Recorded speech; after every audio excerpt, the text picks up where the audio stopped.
Navidad y de fin de año. Hay que recordar que según cifras del INEI, cerca de 3.800.000 peruanos tienen hasta 2 empleos, ¿ah? 2 empleos, y seguramente en estas fiestas algunos podrán tener hasta 3, ¿no? Con el cachuelito para llegar a fin de año con algo de dinerito. Al respecto vamos a conversar con la doctora María Aide Segarra, abogada laboralista. Bienvenida a RPP, María Aide. Muchas gracias por la invitación, Jorge. Encantada de estar aquí. Muchísimas gracias. Primero, ¿cuándo hablamos de temporalidad en un contrato de trabajo? Sí. Bueno, el término temporalidad tiene que ver con el hecho de que haya una necesidad detrás de la contratación de un trabajador que va a estar vigente durante un determinado periodo, ¿no?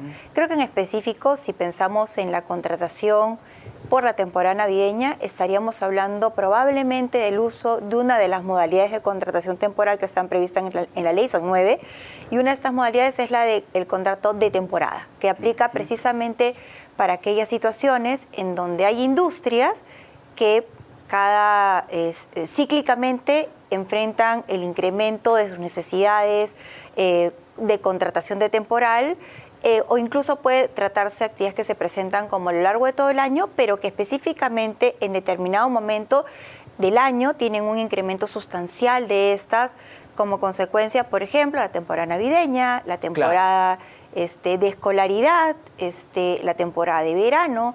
En el ámbito turístico también hay algunas épocas del año que generan una mayor necesidad de recursos humanos en las empresas, ¿no? Entonces, hay ciertas industrias en donde es posible usar este modelo de contratación temporal.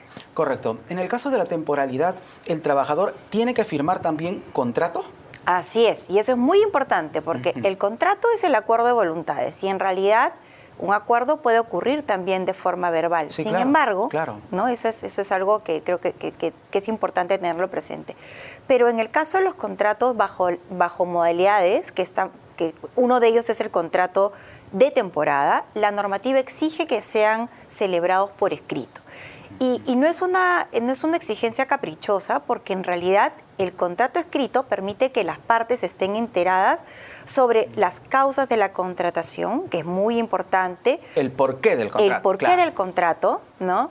De otro lado, la duración o sea, si estamos hablando propiamente de un contrato de temporada, habría que explicar que se trata de una contratación con ocasión de la temporada navideña, por ejemplo, explicar cuál es la temporada por la cual va a estar contratada la persona, o sea, qué tiempo se va a prolongar el contrato, y también cuáles son las labores que va a desarrollar el trabajador, de modo que pueda él reconocer que está siendo contratado para atender necesidades que surgen como consecuencia de esta temporada en la cual él va a formar parte, ¿no? Entonces, correcto, es muy importante que esto sea así para que ambas partes estén enteradas del porqué del contrato y aparte se puedan ejercer algunos derechos que se podrían dar en el tiempo. La normativa prevé que el contrato de temporada, si se repite por más de 2 temporadas consecutivas o 3 alternadas, da un derecho de preferencia al trabajador, y para que lo pueda ejercer, él tiene que saber cuándo se inicia la temporada, claro, porque la ley señala que 15 días antes de que se produzca la temporada, él tiene el derecho a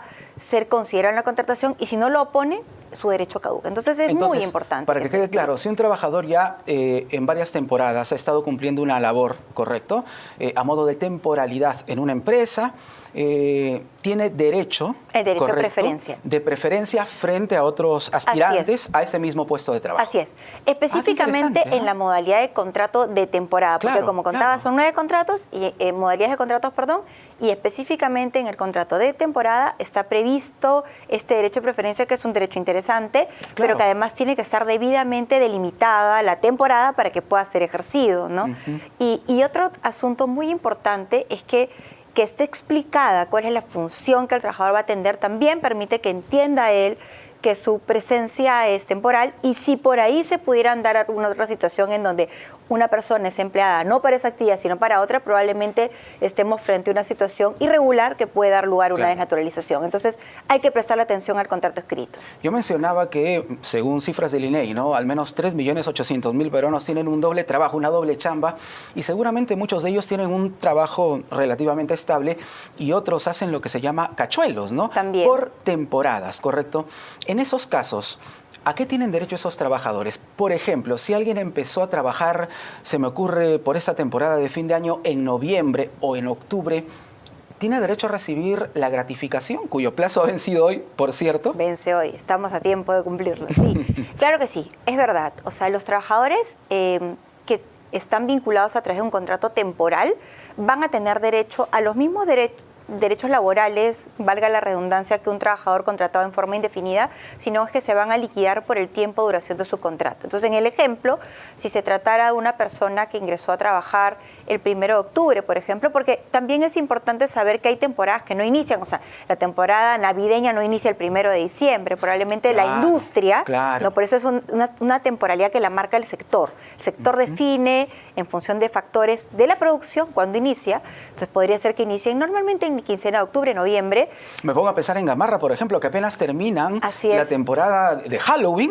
Ya están en al la otro día navideña. Ya están poniendo las lucecitas de Navidad. Así y es. Papá Noel ya está en Gamarra, por ejemplo. Entonces van a ganar un sexto de la gratificación por cada mes completo de trabajo. Y ahí la ley es bien como exigente en este punto, porque te pide que para que el mes sea computable, el trabajador haya mantenido el vínculo laboral el mes completo. Entonces, si la persona inicia el 1 de octubre, se gana octubre. Si inicia el 1 de noviembre, se gana noviembre, y lo mismo. Exige que para que sea computable el mes, tiene que ser laborado en forma completa. Y si lo tiene laborado en forma completa, como vínculo vigente, pero tiene algunas inasistencias, esas inasistencias se descuentan a razón de un 30avo.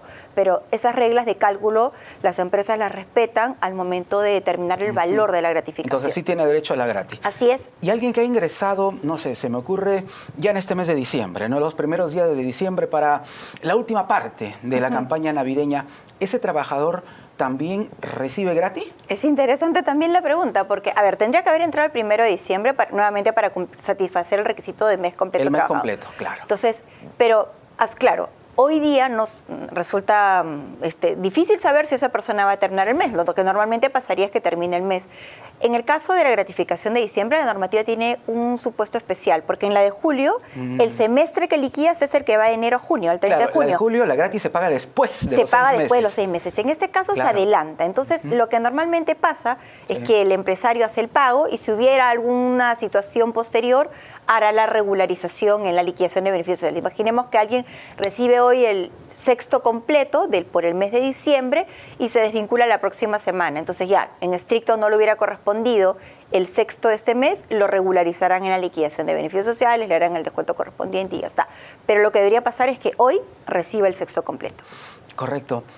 ¿A qué tiene derecho un trabajador cuando expira su contrato? No sé, lo contrataron, por ejemplo, a mediados de octubre, ¿correcto? Estuvo trabajando octubre, noviembre, diciembre, se acaba la campaña navideña, se acaba este contrato temporal. ¿A qué tiene derecho ese trabajador? Muy bien. A ver, si una persona es contratada temporalmente y está debidamente delimitado el tiempo de vigencia del contrato, la fecha en la cual se ha previsto su término es una causa justa de terminación del contrato. El contrato acaba. Ahí no hay despido. No hay despido. Exactamente. Es una situación en donde el contrato se extingue como de pleno derecho. Eso es lo que establece la ley, y ahí la persona sí se va a ir con los beneficios sociales truncos que se habían generado hasta ese momento, porque hablábamos de la gratificación de diciembre, ¿no es verdad? Pero imaginemos que el contrato no acaba pues el 31 de diciembre, probablemente porque hay tareas posteriores. Acaba, me invento, el 15 de enero. Pues habrá que liquidar los beneficios que se generen hasta ese momento. No va a tener gratificación de enero, trunca, porque la gratificación de enero computaría para julio, y la de julio nuevamente tiene la regla del mes completo. Entonces, no ha cumplido el mes completo, entonces no le toca gratificación. Pero ¿correcto? sí tendrá otro tipo, probablemente vamos a tener la CTS trunca, porque la CT trunca, ese trunca va a considerar noviembre, diciembre y los 15 días de enero. ¿Utilidades? Bueno, las utilidades las va a tener, si es que la empresa tiene utilidades, se van a liquidar en el mes, al término de la presentación de la declaración jurada del impuesto a la renta, dentro de los 30 días siguientes, ahí se efectuará el pago de las utilidades. Pero sí tiene derecho a utilidades, sí, claro, entonces. Claro, los trabajadores temporales también tienen derecho a participar. Qué interesante. Ya a modo de recomendación, si alguien en este momento, correcto, está trabajando de manera temporal y me imagino no ha firmado algún contrato, ¿no? Porque de esos 3.800.000 que reitero son peruanos con doble trabajo, muchos de ellos trabajan en la informalidad. Sí, claro. Y aquí tenemos, en cuanto a trabajo formal, apenas estamos rozando el 25%. Entonces, si alguien está trabajando en esas circunstancias, en la informalidad, ¿qué recomendaciones podríamos darles? Ay, qué compleja la pregunta, porque en verdad sería ideal encontrar mecanismos que alienten la formalidad, ¿no? Por supuesto. El mundo ideal. Porque eso además fundamentalmente le da acceso a las personas a la atención de salud y al ahorro previsional. No creo que esas son las principales virtudes que tiene la formalidad. A ver, alguien que está en el plano de la informalidad probablemente, y creo que es algo que pasa con mucha frecuencia, no es que no reciban estos pagos extraordinarios, sino que no realizan sus aportes a la seguridad social o los aportes a salud, ¿no? Probablemente, por lo menos aspiracionalmente, deberían tener acceso al reconocimiento de esos derechos, ¿no? Creo que eso es lo que debería pasar. Correcto. Aprovechamos, María Aide, para hablar contigo de un tema que tiene que ver ya con el trabajo formal. Vamos a hablar del otro 25%, ¿no? Trabajo formal en el Perú. Si a alguien lo despiden antes de Navidad o antes de fin de año, ¿no? Un escenario que probablemente es bastante negativo para los peruanos, ¿qué podría pasar en ese caso? ¿A qué tiene derecho ese trabajador? Claro que sí. A ver, bueno, el despido es el término unilateral del contrato. Imagino que estamos pensando en un despido sin causa, ¿no? Porque el despido puede ocurrir por una causa justa que esté contemplada en la ley, en cuyo caso el contrato termina porque la persona cometió una falta, porque está en alguna situación de rendimiento deficiente, qué sé yo. Alguna de las modalidades de término de contrato fundado en una causa vinculada a la capacidad de la conducta que están en la ley y tienen que seguir un procedimiento formal. O sea, hay un procedimiento para desvincular a un trabajador por alguno de estos motivos. En el terreno del despido sin causa, es decir, el despido en donde la empresa quiere romper el contrato laboral sin dar una explicación o tal, claramente estamos en un supuesto de despido ilegal. Ahí lo que la jurisprudencia de alguna manera ha desarrollado en sencillo es que la persona que es despedida de esta manera, así el empresario esté dispuesto a pagar la indemnización por despido arbitrario, que equivale a una remuneración y media por cada año de trabajo con un tope de 12 remuneraciones. Quien tiene derecho a decidir si esa indemnización que el empleador le ofrece lo repara es el trabajador. Si decide cobrarla y da por satisfecho la situación el despido del que ha sido víctima, ahí acaba todo. Pero en realidad la jurisprudencia lo que ha señalado es que el trabajador puede optar entre darse por satisfecho con el pago de la indemnización o reclamar su reposición a través de un proceso judicial.